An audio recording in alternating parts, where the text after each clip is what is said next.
Hello friends, आज हम बात करेंगे क्लास 12 फिजिक्स पे बहुत ज़्यादा ही मोस्ट इंपॉर्टेंट डेरिवेशन जो कि एग्जाम में हर साल पूछा जाता है।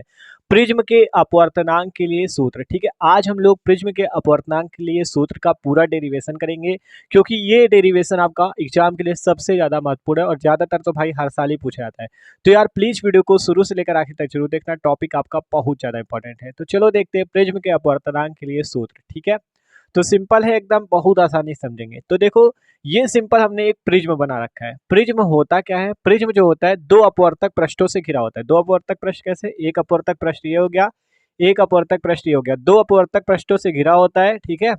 और इसके बीच का जो कोण होता है उसे अपवर्तक कोण या प्रिज्म कोण ए कहते हैं। ठीक है, प्रिज्म जो होता है दो अपवर्तक पृष्ठों से घिरा होता है। ये जो ये वाला पृष्ठ और ये वाला पृष्ठ है इसे कहते हैं अपवर्तक पृष्ठ। ठीक है, सिंपल आप अगर परिभाषा लिखना चाहो तो लिख सकते हो, प्रिज्म एक ऐसा समांग पारदर्शी माध्यम होता है जो दो अपवर्तक पृष्ठों से घिरा होता है और इसके बीच के कोण को अपवर्तक कोण कहते हैं। ठीक है, प्रिज्म एक ऐसा समांग पारदर्शी माध्यम है जो दो अपवर्तक पृष्ठों से घिरा होता है और इसके बीच का कोण जो होता है उसे अपवर्तक कोण कहते हैं या प्रिज्म कोण कहते हैं। ठीक है, तो ये बात होती है सिंपल प्रिज्म की। अब हमें करना है क्या? डेरिवेशन पूरा कि प्रिज्म के अपवर्तनांक के लिए सूत्र निकालना है। ठीक है, तो सिंपल से निकालेंगे। देखो, सबसे पहले मानते हैं अपवर्तनांक के लिए निकालना है, तो इसमें क्या करते हैं, मान लो कोई आप यहाँ पर से किरण ले जाते हैं पी क्यू और इस प्रिज्म पर हम लोग आपतित कराते हैं पी क्यू किरण को। ठीक है, ये जहां पर टकराए इस पॉइंट को क्यू मान लेते हैं, इस पॉइंट को हमने मान लिया क्यू। यहाँ पर एक पी क्यू किरण जाकर यहाँ पे आपतित हुई। ठीक है, सिंपल इस प्रिज्म पर हमने एक पी क्यू नाम की किरण को आपतित कराया।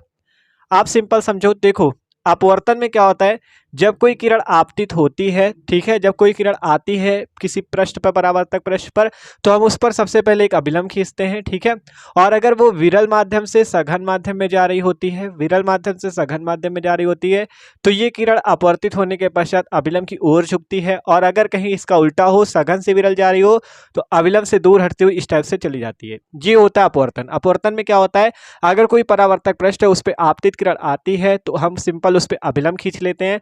अभिलंब खींचते अगर किरण विरल माध्यम से सघन माध्यम में जाती है तो अभिलंब की ओर झुक जाती है और उल्टा हो, सघन से विरल जाए तो अभिलंब से दूर हट जाती है। ये होता है अपवर्तन। ठीक है, ठीक है, तो अपवर्तन के दो नियम भी होते हैं, वो भी आप देख सकते हो। ठीक है, आसानी से आपने पढ़ा भी होगा कि अपवर्तन के दो नियम होते हैं। पहला होता है अपवर्तित किरण और आपका आपतन बिंदु पर अवलंब, और जो परावर्तित किरण होती है तीनों एक ही तल पे होते हैं। दूसरा होता है आपतन कोण की ज्या तथा अपवर्तन कोण की ज्या का अनुपात नियत होता है। ठीक है, तो अभी दूसरा नियम इस पे यूज भी होगा, तो आगे हम लोग इस दूसरे नियम को यूज भी करेंगे अपवर्तन के। ठीक है, तो सिंपल ये समझो, पी क्यू किरण यहाँ पे आई। अब हमें जब आपतित किरण होगी तो हमें उस पर अभिलंब खींचना होगा, तो सिंपल एक अभिलंब खींच लेते हैं। देखो इस टाइप से यहाँ पे एक अभिलंब खींचते हैं, ये एक अभिलंब खींच लिया, अभिलंब खींच लिया। आप बताओ प्रिज्म के अंदर, प्रिज्म किस चीज का होता है? प्रिज्म होता है कांच का। कांच का है तो मतलब इसके अंदर माध्यम कैसा है? सघन। कांच क्या है? सघन माध्यम। और बाहर वायु है तो बाहर कौन सा माध्यम है? विरल माध्यम। इधर भी बाहर वायु है तो विरल माध्यम। ठीक है, आप जब किरण विरल से सघन में जा रही है, देखो विरल माध्यम से कांच है ये, तो विरल से सघन में जा रही है तो क्या होगा? अभिलंब की ओर झुकेगी। ये अभिलंब है तो अभिलंब की ओर झुकती हुई इस टाइप से चली जाएगी। इसे आप सीधी बनाना, ठीक है, इस टाइप से चली जाएगी और यहाँ पे जिस पॉइंट पे मिलेगी इस पॉइंट को हम मान लेते हैं आर। ठीक है, सिंपल समझो, पी क्यू किरण गई थी, अब ये अभिलंब की ओर झुकती हुई इस टाइप से चली जाती, जिस पर मिली उसे कह दिया आर। ठीक है, आप सिंपल देखो, अभी तो इस पृष्ठ पर टकराई थी तो इसके लिए हमने अभिलंब खींचा। आप ध्यान से देखो, इस पृष्ठ पर भी टकरा रही है, इस वाले पृष्ठ की बात करें एसी की, तो इस पर भी ये टकरा रही है तो हमें इस पर भी अभिलंब चाहिए होगा। ठीक है, तो सिंपल इस पर भी एक अभिलंब खींच लेते हैं इस टाइप से, ये एक अभिलंब खींच लिया। ठीक है, अब क्या हो रहा है, ये सघन माध्यम, ये विरल, आप सघन से विरल जा रही है तो सघन से विरल जाने में क्या होता है? अभिलंब से दूर हटती, अभिलंब ये है, अभिलंब से दूर हटती हुई इस टाइप से चली जाएगी और जहां पे इसको मान लो एस। ठीक है, ये होता है चित्र। सिंपल समझो, एक प्रिज्म था उस पर हमने पी क्यू किरण भेजी। ठीक है, सिंपल पी क्यू किरण भेजी तो इस पृष्ठ पर जहां पे टकराई तो हमने इस पर अभिलंब खींचा। इस अभिलंब को नाम दे सकते हो, मान लो कोई नाम दे दें, यहाँ पे एन लिख दो, यहाँ पे जिस पॉइंट पे टकराई ई नाम दे देते हैं इसको और इसे एम दे देते हैं। ठीक है, सिंपल मान लो ये एन अभिलंब है, ये एम अभिलंब है। ठीक है, तो एन हमने खींचा, फिर आपको पता है विरल से सघन जाएगी तो अभिलंब की ओर झुकेगी, विरल से सघन जाती है तो अभिलंब की ओर झुकती है अपवर्तन में। तो सिंपल अभिलंब ये है, ये देखो एन ई, तो सिंपल इस तरह से झुकती हुई चली गई। अब क्या होगा इसके बाद, सघन से विरल जाएगी। ठीक है, यहाँ पे देखो सघन माध्यम है, कांच है ना, कांच कैसा माध्यम है, सघन। तो सघन से जब विरल में जाएगी तो क्या होगा, अभिलंब ये है, देखो ये हमने अभिलंब खींचा दूसरा, तो अभिलंब की ओर झुकती तो इस टाइप से चली जाती, लेकिन सघन से विरल जाने में अभिलंब से दूर हटती है, इसलिए किरण इस टाइप से आपका आर एस के रूप में आ जाएगी। तो पी क्यू किरण आई थी, फिर आर एस इस टाइप से निकल गई। ठीक है, तो सिंपल इतना हो गया पी क्यू और आर एस। ठीक है, अब आगे समझो। इतना होने के बाद अगर हम इस किरण को पीछे की ओर ले जाएं, इस टाइप से मिला दें इसे, और इसी टाइप से इस किरण को भी पीछे ले जाएं, इस टाइप से। ठीक है, ध्यान से देखो, इस किरण को हम पीछे ले गए और इस किरण को पीछे ले गए, फिर क्या होगा यहाँ पे जो कोण बनेगा इसे कहेंगे डेल्टा। ठीक है, ये डेल्टा जो होता है इसे कहते हैं विचलन कोण। क्या कहते हैं, विचलन कोण। अब एक चीज और समझो, देखो ये आपकी क्या थी, आपतित किरण, क्योंकि पीक्यू किरण क्या थी, इस पृष्ठ पर आई थी, आने वाली किरण आपतित किरण होती है, और ये हमने खींचा अभिलंब, तो आपतित किरण और अभिलंब के बीच बने कोण को हम लोग क्या कहते हैं, आपतन कोण। ठीक है, आपतन कोण कहते हैं, इसे मान लेते I1। ठीक है, इसे मान लिया I1 कोण। ठीक है, आपतन कोण कहते हैं I1, I1 मान लिया। ठीक है, ये आपतित किरण आई थी तो हमने इसे I1 मान लिया। फिर क्या हुआ, अभिलंब की ओर झुकती हुई ये इधर चली गई, तो ये कौन सी किरण हुई, अपवर्तित किरण।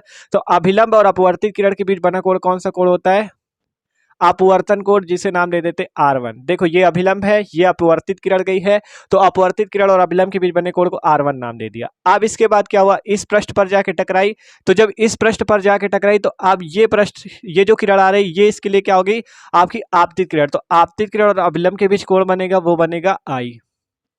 और इसी प्रकार आपका अभिलंब और अपवर्तित किरण के बीच जो कोण बनेगा वो बनेगा ये, सॉरी, यहां पे जो कोण बनेगा वो क्या बन जाएगा, R2। सिंपल देख लो, यहाँ पे आपतन कोण I1 बना अभिलंब और आपतित किरण के बीच, यहाँ पे I2, यहाँ पे I2 नाम दे देते हैं। ठीक है, I2 बना, यहाँ पे R1 बना अपवर्तन कोण, यहाँ पे बना R2। ठीक है, सिंपल ये बन गया। इतना समझ में आया।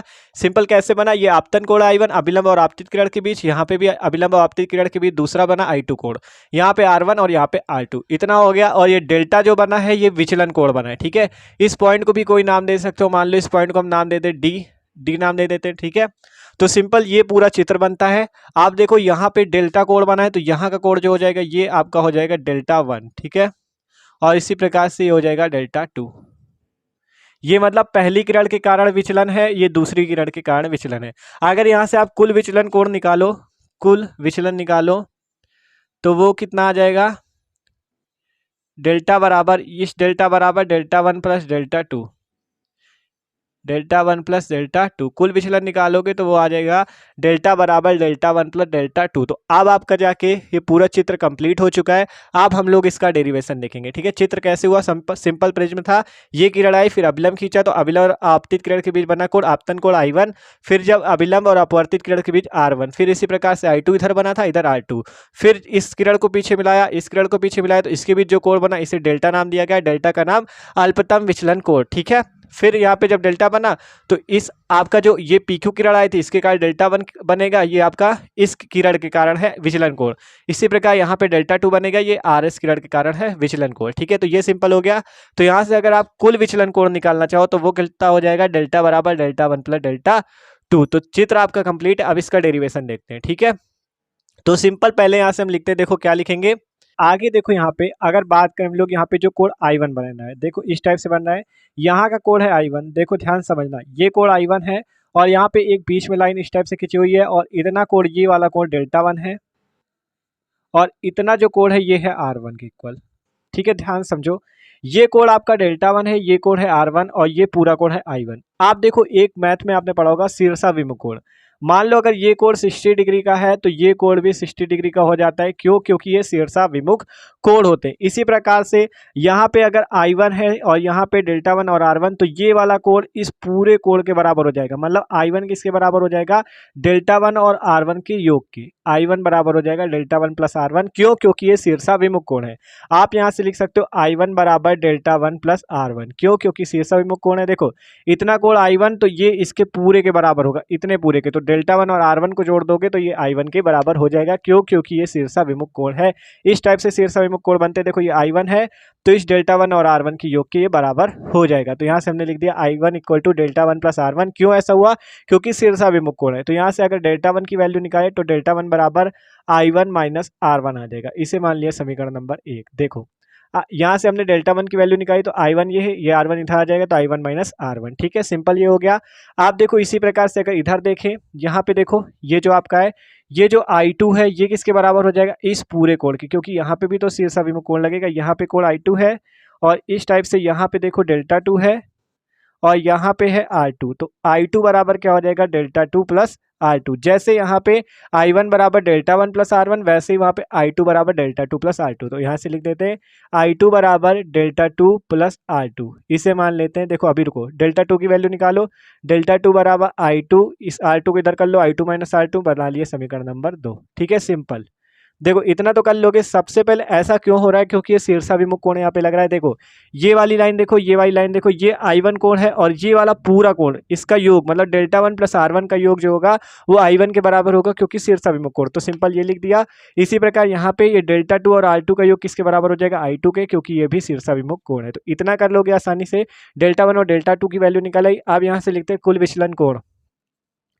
कुल विचलन कोण, कुल विचलन कोण कितना हो जाएगा आपका, डेल्टा बराबर डेल्टा 1 प्लस डेल्टा 2 के। ठीक है, यही फॉर्मूला है, डेल्टा बराबर डेल्टा 1 प्लस डेल्टा 2। तो यहाँ से लिखते हैं डेल्टा बराबर डेल्टा 1 की वैल्यू I1 माइनस R1 और डेल्टा 2 की वैल्यू I2 माइनस R2। बस सिंपल जोड़ दिया। ठीक है, डेल्टा 1 की I1 माइनस R1, डेल्टा 2 की I2 माइनस R2। अब I1 और I2 को एक जगह कर लेते हैं, R1 R2 को एक जगह कर लेते हैं। तो डेल्टा बराबर I1 प्लस I2, ठीक है, और माइनस R1 माइनस R2। देखो ध्यान से, सिंपल I1 I2 ये हो गया, R1 R2 ये हो गया। आप क्या करते हैं, यहाँ पे देखो डेल्टा बराबर I1 प्लस I2, एक कोष्ट पे कर दो, या माइनस कॉमन ले लो तो यहाँ पे हो जाएगा R1 प्लस R2। इसे मान लो समीकरण नंबर 3। ठीक है, सिंपल समझो, यहाँ पे माइनस कॉमन ले लिया तो R1 प्लस R2 हो गया। तो डेल्टा की वैल्यू आ गई I1 प्लस I2 माइनस कोष्ट में R1 प्लस R2। इसे बना लिया समीकरण नंबर 3। इतना हो गया आसानी से। आप देखो क्या करें हम लोग, इतना करने के बाद आपको लेना है त्रिभुज। देखो कौन सा त्रिभुज, QER में लिखते हैं, त्रिभुज QER में। देखो अगर कोई भी त्रिभुज है, मान लो कोई त्रिभुज है, तो त्रिभुज के जो तीनों कोणों का योग होता है वो कितना होता है, ये वाला कोण, ये वाला कोण, ये वाला कोण, तीनों कोणों का योग जो होता है वो होता है 180 डिग्री। कोई भी त्रिभुज है, अगर उस त्रिभुज के तीनों कोणों के योग की बात करें तो वो 180 डिग्री के बराबर होता है। तो यहाँ पे ये जो QER है, तो ये कोण और ये कोण मिला के 180 डिग्री होगा। तो कोण Q प्लस कोण Q, सॉरी कोण Q प्लस कोण E प्लस कोण R। ठीक है, तो कोण Q प्लस कोण E प्लस कोण R बराबर जो होगा वो होगा 180 डिग्री के। ठीक है, सिंपल बात, मतलब कि त्रिभुज जो होता है उसके तीनों कोणों का योग 180 डिग्री होता है। तो यहाँ पे कोण Q प्लस कोण E प्लस कोण R बराबर हो गया 180 डिग्री। ठीक है, आप कोण Q का मान यहाँ पे देखो कितना, ये R1, तो यहाँ पे लिख देते R1, प्लस कोण E की वैल्यू तो कुछ है नहीं तो E ही लिख दो, प्लस कोण R की वैल्यू कितनी, R2, तो R2 equal to 180 degree. Simple समझो, देखो कोण Q की वैल्यू कितनी है, यहाँ पे देखो R1, तो R1 लिख दिया, कोण E की मान कुछ नहीं है तो E लिख दिया, और फिर कोण R की वैल्यू R2, तो R2 लिख दिया। ठीक है, इतना हो गया और 180 डिग्री के इक्वल। आप देखो यहाँ से अगर E को यहीं रखे और R1 R2 को उधर भेज दे तो 180 डिग्री माइनस R1, ये प्लस का उधर चाहे माइनस में, ये प्लस का उधर चाहे माइनस में, 180 डिग्री माइनस का R1 माइनस R2। अब यहाँ से अगर हम लोग क्या करें, माइनस कॉमन ले लें तो E equal to 180 degree minus R1 plus R2। इसे मान लेते हैं समीकरण नंबर 4। ठीक है, सिंपल देखो, ये समीकरण 3 बन गया, ये समीकरण 4 बन गया, मतलब कोण Q प्लस कोण E प्लस कोण R बराबर 180 डिग्री। तो यहाँ से कोण Q की वैल्यू R1, कोण E की वैल्यू E, कोण R की वैल्यू R2 बराबर 180 degree. E equal to 180 degree, ये प्लस के थे दोनों तो इधर आ गए माइनस में, तो E equal to 180 degree minus R1 plus R2। तो ये आपका क्या बन गया, अभी हमने लगाया त्रिभुज QER में। अब हम देखो क्या करेंगे आगे, तो आप लोग इसका स्क्रीनशॉट ले लो जिससे इसको इरेज कर दे और फिर आगे देखते हैं। ठीक है, तो स्क्रीनशॉट ले लो इसका। ठीक है, तो सिंपल समीकरण 3 और समीकरण 4 को हमने यहाँ पे लिख लिया। आप देखो आगे क्या करते हैं, समीकरण 3 और समीकरण 4 बन गए। अब हम यहाँ पर से लगाएंगे एक चतुर्भुज के बारे में। देखो कौन सा चतुर्भुज, चतुर्भुज AQER।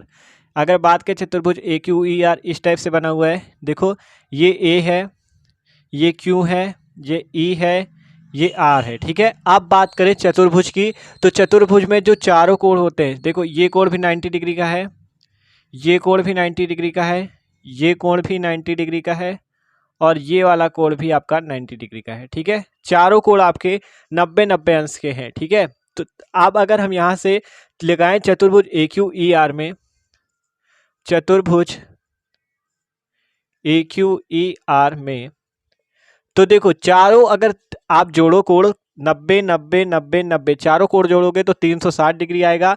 लेकिन अगर हम दो कोण जोड़े, कोण ए प्लस कोण ई, देखो यहाँ से कोण ए प्लस कोण ई, तो कोण ए प्लस कोण ई को जोड़े तो कितना आएगा, 90 90 मिला के 180। ध्यान से समझो, कोण देखो चारों कोणों को जोड़ा जाएगा तो 360 आएगा, अगर दो कोण जोड़े तो 90 90 180। देखो कोण ए प्लस कोण ई जोड़े तो 90 और 90 मिला के 180, तो हमने यहाँ से लिख दिया कोण ए प्लस कोण ई बराबर 180। इसी प्रकार से लिखना चाहो तो कोण क्यू प्लस कोण आर बराबर भी आप 180 डिग्री लिख सकते हो। तो हमने यहाँ पे, हमें इसकी जरूरत तो हमने इसको लिखा कोण ए प्लस कोण ई इक्वल टू 180 डिग्री।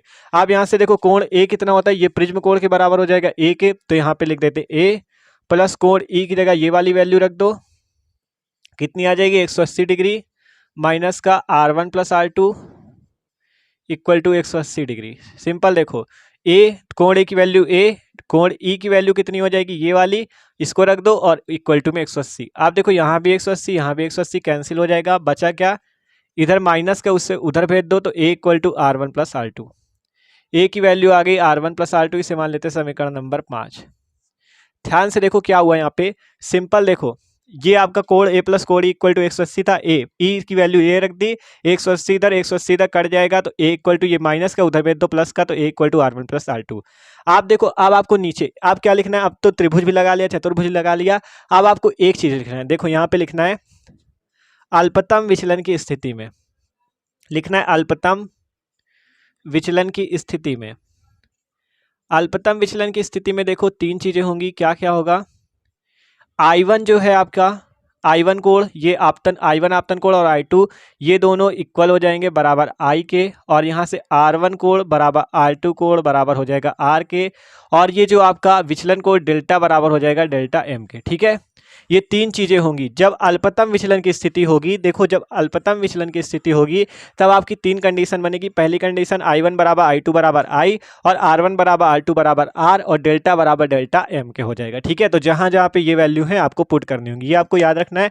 अल्पतम विचलन की स्थिति में I1 I2 बराबर I, R1 R2 बराबर R, डेल्टा बराबर डेल्टा M। ठीक है, तो यहाँ पे R1 और R2 की जगह आप क्या लिख सकते हो, R लिख सकते हो, तो A इक्वल टू R1 की जगह R लिख दो प्लस R2 की जगह R लिख दो, तो A equal to R plus R जुड़ के 2R, यहाँ से R की वैल्यू निकालो तो A/2। R की वैल्यू कितनी निकली, A/2। तो यहाँ से सिंपल आपने R की वैल्यू निकाल ली। देखो कैसे, R1 की जगह R रखा, R2 की जगह R रखा, जोड़ दिया, तो A बराबर 2R, R की वैल्यू निकाली A/2। ठीक है, R की वैल्यू निकल गई। आप देखो यहाँ से क्या करते हैं, इस R की वैल्यू को अगर हम कहीं पे रख दें, मान लो यहाँ पे रख दें समीकरण नंबर 3 पे, लिखते हैं R का मान समीकरण 3 पे रखने पर, या सिंपल पहले देखो समीकरण 3 से लिखते हैं समीकरण 3 से।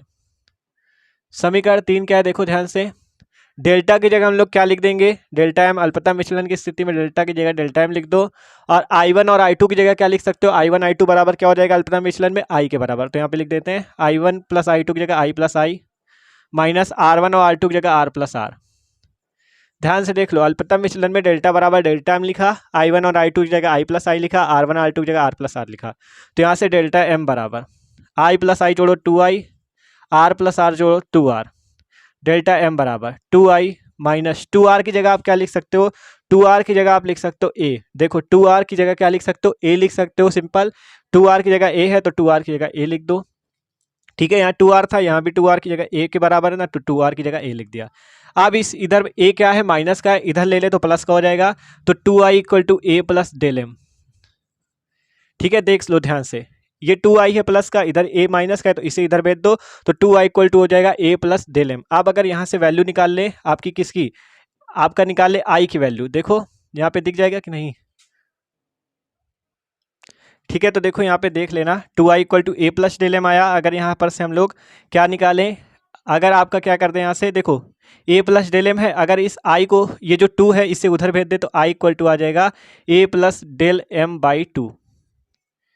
ठीक है, यहाँ पे दिख रहा होगा आपको, I की वैल्यू आ गई। देखो A plus del M by 2 कैसे आई, सिंपल ये जो 2I था इस 2 को नीचे भेज दो तो I equal to A plus del M by 2, तो I की वैल्यू आ गई A plus del M by 2, R की वैल्यू आ गई A बाई 2। अब आपको स्नेल का नियम लगाना है, मतलब जो अपवर्तन का दूसरा नियम है, और आप प्रिज्म के अपवर्तन के लिए सूत्र निकाल सकते हो। ठीक है, तो सिंपल पहले क्या किया, R की वैल्यू निकाली A बाई 2, फिर इस समीकरण पे रख दिया, ये जो तीसरा समीकरण है I1 की जगह I, ठीक है, और I2 की जगह भी I, R1 की जगह R2 की जगह RR। ठीक है, delta M equal to 2i minus 2r, फिर 2i माइनस 2r की जगह रख दिया यहाँ से a, देखो यहाँ पर से a रख दिया, फिर 2i इक्वल टू क्या हो गया, इसे इधर भेज दो तो a plus del M, I equal to a plus del M by 2। आप सिंपल हम यहाँ पर से i की वैल्यू और r की वैल्यू लिखेंगे, आप लोग स्क्रीनशॉट ले लो जिससे आपका पूरा सूत्र का निगमन हो जाएगा।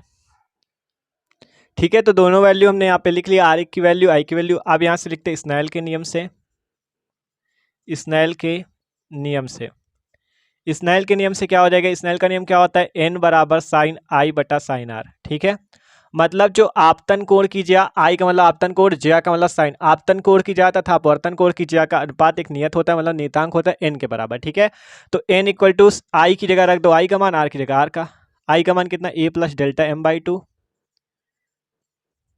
और r की जगह रख दो r का मान, क्या हो जाएगा, a बाई 2। तो ये आ गया आपका फॉर्मूला, आसानी से बन गया, n equal to sine a plus del M by 2 upon sine a by 2। यही होता है प्रिज्म के अपवर्तनांक के लिए सूत्र। आपने आसानी से पूरा सूत्र का निगमन कर लिया, n equal to sine a plus del M by 2 upon sine a by 2। ठीक है, ठीक है, तो सिंपल इतना फॉर्मूला तो आ गया। एक कंडीशन और बनती, न्यूमेरिकल में सूत्र काम आता है, वो भी सूत्र देख लो। ठीक है, अगर प्रिज्म बहुत पतला हो, मान लो ये प्रिज्म जैसे चौड़ा है, अगर प्रिज्म एकदम पतला हो इस टाइप से, तो क्या हो जाएगा, यहाँ पर ये जो कोण ए हो जाएगा ये अब छोटा हो जाएगा। देखो अभी प्रिज्म चौड़ा है तो ए कोण बड़ा है, अगर प्रिज्म एकदम इस टाइप से पतला हो जाए तो ये कोण जो हो जाएगा छोटा हो जाएगा। तो यहाँ से लिखेंगे प्रिज्म बहुत पतला हो तो कोण ए बहुत छोटा होता है, कोण ए बहुत छोटा होता है। अब जब कोण ए छोटा होगा तो त्रिकोणमिति में एक चीज होती है, जब कोण छोटे होते हैं तो हम लोग क्या करते हैं, जो उसके साथ साइन और कॉस या टेन कुछ भी लगा होता है उसे छोड़ देते हैं। हमने आपको गोली उत्तल पृष्ठ, गोली अवतल पृष्ठ, जो इसके पहले वाले वीडियोज में पहले चैप्टर में पढ़ाया था, और जो आपका लेंस मेकर सूत्र था उस पर भी बताया था, अगर साइन आइन लगे तो आप हटा सकते हो जब कोण छोटा हो। तो यहाँ से लिखना है प्रिज्म बहुत पतला हो तो कोण ए बहुत छोटा होता है, साइन को हटा देते तो n equal to a plus del M by 2 upon में a बाई 2। सिंपल साइन को हटा देना है, साइन हट गया दोनों जगह से। ठीक है, a plus del M by 2 upon a by 2, यहाँ से 2 से 2 काट दो, क्या बच जाएगा, n equal to a plus del m upon a। ठीक है, देखो a plus del m upon a, तो यहाँ से n इक्वल टू दोनों में अलग अलग एक का भाग दे दो, a बटे a प्लस डेल एम बटे a, oh sorry del m बटे a। ठीक है, यहाँ से a से कैंसिल, बचा 1, तो n equal to 1 plus del M by a। ठीक है, फिर यहाँ पे आगे करते डेरिवेशन, तो इस 1 को प्लस का इधर ले लो माइनस का, तो n minus 1 equal to del M by a. अगर यहाँ डेल्टा एम की वैल्यू निकालो तो n माइनस 1, और ये a का इधर गुणा हो जाएगा n माइनस 1 इंटू ए। तो ये आ गया आपका पतले प्रिज्म के लिए सूत्र। जब प्रिज्म बहुत पतला हो तो डेरिवेशन में आपको ये वाला सूत्र लगाना है, delta M equal to n minus 1 into a. तो सिंपल ये तो आया था प्रिज्म के अपवर्तनांक के लिए सूत्र। अगर प्रिज्म आपसे क्वेश्चन पे कहीं कह देता प्रिज्म का बहुत पतला हो तो आपको मान दिए जाते, तो आपको जब प्रिज्म पतला होगा तो कोण ए बहुत छोटा होगा, तो साइन को हटा देना है और वैल्यू निकालोगे तो delta M equal to n minus 1 into a आ जाएगा। तो सिंपल भैया ये है आपका प्रिज्म के अपवर्तनांक के लिए सूत्र का निगमन। तो आसानी से आप समझ सकते हो। तो वीडियो अच्छा लगा हो तो लाइक कर देना, चैनल पे न हो तो सब्सक्राइब जरूर कर देना। Okay, thanks for watching this video.